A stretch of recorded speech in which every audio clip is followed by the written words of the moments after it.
Some years are just dates. You learn them for a test and then you forget them. But then there are years that are like a hinge, a single point where history itself pivots. And 1492? Well, that is one of the biggest. It's a year that didn't just mark time, it completely redrew the map of the world we live in today. So let's just jump right in with a massive what if. What if Al-Andalus, the last Muslim kingdom in Europe, never actually fell? Seriously, picture it for a second. Cities like Cordoba and Granada aren't just historical sites you visit on vacation. They're bustling capitals of a powerful nation right there in the heart of Europe. How would our world be different? Everything we're about to unpack here, the destiny of entire continents, the clash of massive empires, and the secret motives behind the most famous voyage in history, it all comes back to this one single year. Okay, so let's get into what really happened. We're going to look at two absolutely huge events that went down in 1492, and I'm going to show you how they are not just connected, but are basically two sides of the same coin. And this is the absolute key to the whole story.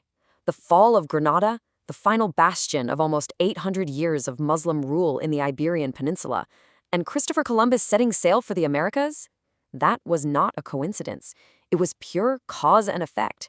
One world had to end for the other to begin. So how did this kingdom, a place that was a beacon of science and culture for centuries, finally come crashing down? It wasn't just some big, heroic battle. The story of Granada's fall is a classic case of what happens when internal rot meets external, unstoppable ambition. And what's so fascinating here is the contrast. On the inside, Granada was just tearing itself apart. The ruling Nasrid family was trapped in this vicious civil war.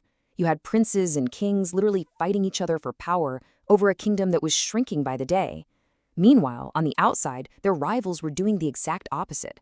The Christian kingdoms of Castile and Aragon had just united by marriage, creating this new superpower, Spain. And they brought new tech to the fight too, powerful cannons that could blast through medieval walls like they were nothing. And you can see how it all played out over that final decade. It was a slow, grinding war. That internal fighting in 1485, that was a fatal blow. There was no way to present a united front. By 1491, the writing was on the wall. The treaty was signed, and then, on January 2nd, 1492, the keys to the city were handed over. An entire era of history was over. But that's not where the story ends. Oh no. For the rest of the world, this is exactly where the story begins.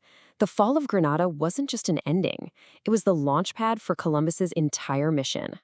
And get this, Columbus was actually there. He wasn't just reading about it in the news. He was standing in the Spanish camp, an eyewitness to history, watching the last Muslim ruler of Granada physically hand over the keys to the city.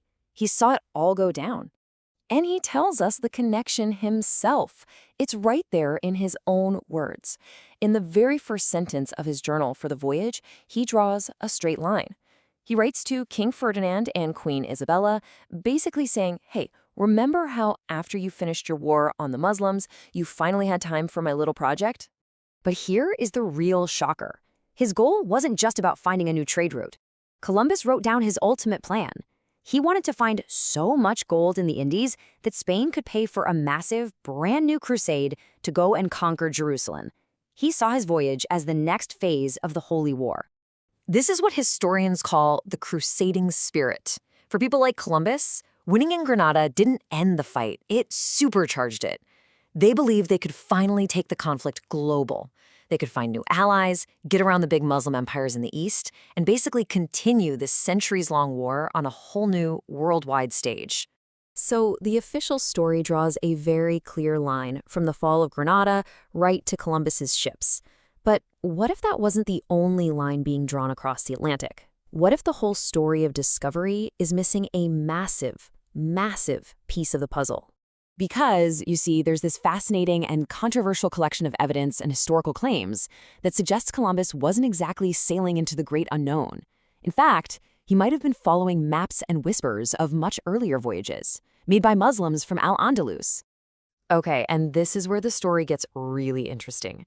Historians who challenge the standard narrative, they point to a few key things. You've got these incredible Ottoman maps, drawn before 1492, that seem to show parts of the Americas with surprising accuracy. There are old accounts of an Andalusian sailor who supposedly crossed the Atlantic nearly 500 years before Columbus.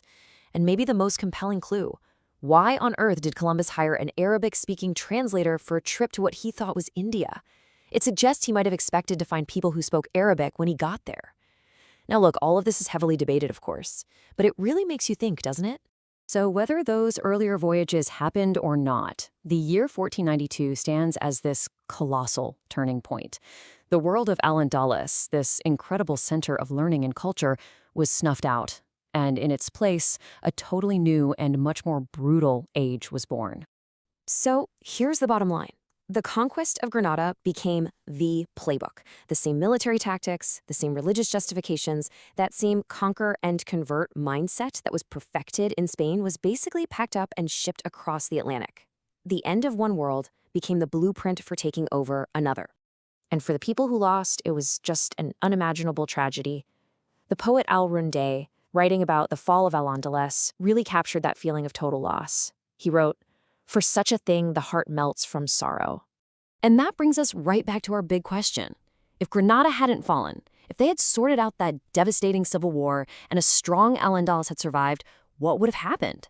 Would Spain have even become a global empire? Would the age of colonialism have unfolded in a different way? Or maybe not at all? Now, we have to be realistic. Those internal divisions were really deep. But it's a powerful thought, isn't it? The fall of Granada wasn't just the end of a kingdom, it was a decision point that sent our entire world down the path we're still on. So what do you think? Would a world with Al-Andalus still in it be more advanced, or maybe even more conflicted?